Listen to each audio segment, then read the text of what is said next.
Silky shiny লম্বা ঘন ঝলমলে চুল আমাদের প্রত্যেকটা মেয়েদের কিন্তু স্বপ্ন। কিন্তু তার জন্য হয় পার্লারে ছুটতে হবে, আর নয় চাই দামি দামি প্রোডাক্ট।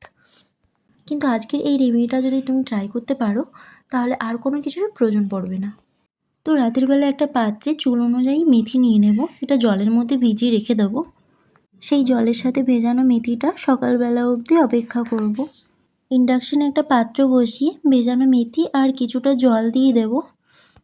তার সাথে ফ্ল্যাক্সিড বা তিসি বীজ চুল অনুযায়ী দিয়ে দেব। তো কম হয়েছে, আবারও কিছুটা দিয়ে দিলাম। 8 থেকে 10 মিনিট পর্যন্ত ফুটিয়ে নেব।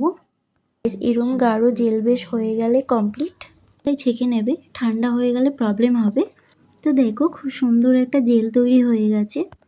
তো এর মধ্যে মিশিয়ে নেব কয়েক ফোঁটা নারকেল তেল। তো ভালো করে মিশিয়ে নিলে আমাদের রেমেডি ফুললি কমপ্লিট। মেথি আর ফ্ল্যাক্সিডটা তো রয়েই গেছে, সেটা ফ্রিজে রেখে পরে আবার মেথি ফ্ল্যাক্সিড বেটে মাথায় ইউজ করব।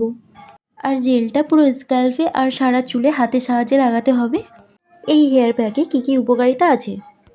চুল পড়া কমায়, স্ক্যাল্পে পুষ্টি যোগায়, চুল ঘন ও ঝলমলে করে, প্রাকৃতিক ময়শ্চারাইজ করে। আর হেয়ার প্যাকটা 1 ঘন্টা রাখবে, তারপর ঠান্ডা জল দিয়ে ওয়াশ করে নেবে। ওকে, টাটা।